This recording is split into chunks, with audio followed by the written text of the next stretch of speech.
Hi, my name is Sydney Burton and I'm here with Julia Boseman, talking about County Commissioner. Thank you for being here. Thank you for having me. All right, so can you explain to our viewers what exactly the County Commissioner does? Well, a county commissioner, the county is an extension of the state, and we do things like fund social services, provide mental health, we fund the schools here, we work with the city where they created the Public Utility Authority for the water and sewer. So basically, we take up where the state moves off. Okay. So what are some of your goals for running for this office? Well, I have a long track record. I was a county commissioner for 4 years and then a state senator for 3 terms, and I've taken off 6 years to spend with my son, Lucas, who's a 6-year-old in public school here. So a lot of the things, my goal is to move the county forward, unlike the state has done, moving backwards. When I was a state senator, teacher pay was at a national average. I helped bring the 4 new ports to the 4 new cranes to the port. The School of Nursing here is something that I helped fund while I was in the state senate. The film incentive was one of the legislations that I helped pass. And you know, we've seen jobs just disappear from this community because of the state. So as a county commissioner, what I want to do is make sure every child has adequate access to, or equal access to a quality education, so they're either college bound or career ready, create a vocational high school so that kids who don't go to college can work, put the needed infrastructure in to attract new businesses since the film incentives are gone, but to bring jobs back. County commissioners also fund the sheriff's department, so it's important that, especially in this day and age, that all of those are trained, all of our deputies are trained to be crisis ready. I think the political climate today has led to incited a lot of violence around our nation and a lot of racial discourse, and we need to make sure that we have deputies who are in the community so that young people don't see police officers as the enemy, but rather as their friends. So there's a lot to accomplish, and one of the biggest issues going to happen here in the next 20 years is going to be growth. Our population is supposed to increase by about 60%. The city is probably 80-some% built out. The county is about 60%. So being the second smallest county land mass in the nation with probably the largest growth, the future planning is important. And what I hope to do is with the commissioners who are over through the zoning in the county that's not incorporated in the city is to work with the city and work with the school board to try and plan for our growth so that we don't put 3 new apartment complexes on Carolina Beach Road without making sure that they do traffic impact studies to make sure that the infrastructure's there. So we want to put development where we have infrastructure and plan to have the schools there too. So I think it's what we've lacked in the past is cooperation between the county, the city, and the school board. And quite frankly, the county commissioners following the ordinance, the plan that they put in place, the comprehensive land use plan, which they just don't seem to be following. So we need to follow the plan. What is that plan? It's a plan for the area and how the county and how each section should be developed in the future. Okay. So one of the hot button issues right now is called the special use permitting plan, which is certain businesses have to have a special use permit to be allowed to do business here. And one of the things I want to do is make it more attractive for businesses to come here, but I'm very opposed to things like offshore drilling, fracking, and the cement plant that tried to come here, Titan. And the only reason that Titan didn't come here was because of the county's special use permitting plan. So we need to do things to make it easier for businesses to come here, to bring jobs here, so when people get out of school, they have somewhere to work, whether it's high school, vocational high school, or college, to bring in good paying jobs. And Okay. these are things that I'm committed to. Okay, so you want to facilitate more cooperation and communication. Facilitate more cooperation, have adequate planning for the growth that we're going to experience. And you know, a lot of the problem with the growth is whereas we're going to grow 60%, we're going to see Pender and Brunswick grow by 100 or 200%. And where are they going to go for shopping? And to go to the beach, you know, they're going to come here. So it's difficult to adequately plan for growth in other counties where it's planned for our county too. But we have serious issues here as far as planning and growth and making sure law enforcement has the adequate training they're needed. And being a product of the public schools and a graduate of UNCW and having a son in the public schools, it's important to me that every child has access to a adequate, equal education, and that's not happening in New Hanover County. We see a lot of schools that are mostly African American and their test scores are way down, and that happened because of the redistricting, whereas commissioners don't redistrict, school boards do, but we need to, take a look at that. Alrighty, so you talked about how you've worked with this school, you've already worked as county commissioner before, you've worked for Senate. Out of those accomplishments and others that weren't mentioned, what are you extremely proud of? Well, things that you can still see today is going to be that, and that we'll always see, hopefully, the School of Nursing and the 4 cranes at the port. But when I was in the Senate, the things I was most proud of was the film incentive that helped bring thousands of good-paying jobs here. There's no infrastructure. You know, I grew up here, and when I was small, I can remember walking downtown with my dad, and there were just, all the businesses were like plywood, and they were all adult bookstores. So when Firestarter came, which is a long time ago, before you were even born, I'm sure, with Drew Barrymore was the first film, like the whole city changed. You know, you're bringing in more free-thinking people with just different outlooks on life in general, and our economy and our city really started to thrive and grow with the film industry. You know, when I was in the Senate, it's unfortunate that we had to get into the incentive game, but it's what we had to do to compete. And it was just everyday thing for us to see stars walking down the street or sitting next to them at dinner, and it was no big deal. So the film incentive and what it did for the community as a whole, with the jobs, with bringing the culture here that has disappeared and gone to Georgia, and what I did for education. You know, teacher pay was at the national average. Now we're at the bottom of the heap. We had teachers' assistants in every classroom, K through 3. That's not happening. There's no class size cap on any classes 4 through 12. You know, and now the university system's suffering too. And that was like, when I was in the Senate, university education was our number one thing. I co-chaired the education committee. We set up the cancer research facility at Carolina. It's been ripped out of the budget. You know, it's just been so many cuts to education, and it's at the detriment to not just students, but to the population in general. Because if you want to solve crime, let's educate people. If you want to get kids off the street and stop the shootings, well, let's educate them. Let's give them an opportunity or some hope or some alternative other than the same cycle that they're going through. When you keep taking things away, I don't think they have a choice. You're right about that. Can you talk about the challenges of campaigning, especially in New Hanover County? Well, it's a challenge to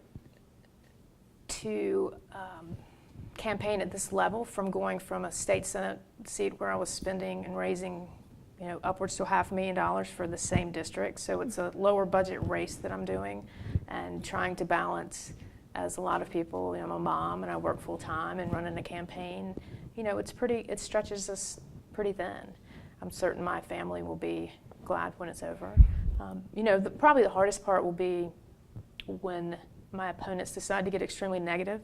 You know, my mom lives here, she's 86, both my brothers are here. I've told them, I was like, just please don't watch the news, and if you see a story online, don't read the comments. My fiance, Angie, I've said, don't come to the debates, because you're not going to, it doesn't feel good, I think, to see somebody that you care about attacked. And so I try and keep my mom and don't look at the paper, don't check the mail, just don't let it go. But I mean, for me, it's worth it to take all the punches, because I know what I'm fighting for is worth it. Okay. Speaking to changing of policies and things like that, do you think that the changes in the voter ID laws and that whole debacle is going to affect voter turnout this year in November? Well, fortunately, the court said that what the General Assembly did was wrong. Mm-hmm. And what will affect is that the Republicans are still not allowing things like voting after 5 o'clock when people get off work for early voting. You know, it's like from 9 to 5, and there's no Sunday voting, which really hurts the black community, because it's a big part of the community to go to church and let's get on the vans and we go vote. But you know, we're going to get past that, and we're going to have the vans running on Saturday too. And I think anything you do to try and disenfranchise voters is just wrong. I think everyone, whether you're voting for a Democrat or Republican, should have every opportunity possible to vote. And the voter ID law was blatantly discriminatory. You know, you couldn't find any cases where this was happening, and you spend all this money, like passing it and then defending it, and then, you know, they go on to, that's not enough, so they go on and they do HB2, you know, and they're spending the disaster relief money to defend this. And they're creating problems that don't exist. Just to, I feel like, to pander to the base and to scare people. It's about fear. And we see that at the national level, and we see it, and I think we'll see it locally, is that people are pandering to fear. And that's not what I'm about. I'm not about fear, I'm about hope. I'm about giving the children hope, I'm about giving the citizens hope, that you can be more. You do have the opportunity. You can be whatever you want to be when you grow up. If I grew up and I could be a state senator and a county commissioner, I mean, everyone can, anyone can. You just have to have the opportunity, and it would be my job as a commissioner to do this, to give these children every opportunity they can have. Okay. Speaking to HB2, can you compare the impact that HB2 has had on North Carolina to the loss in film incentives? Oh my gosh, it's worse. I think, or it compounds. I mean, even the films that would come here without the incentive aren't going to come because of HB2. And it's just blatant discriminatory that this was a problem. Like, I've never heard of an incident, and it's not just about bathrooms. And I try to say it's about bathroom. It's not about that. You know, you've got the city of Charlotte, who has workers working at the off-peak hours, and they can't change their wage because of what HB2 did. It took away the city's rights to establish minimum wage. It took away folks' power to be able to sue if they were discriminated in state court based on race, sex, national origin. It took away that right.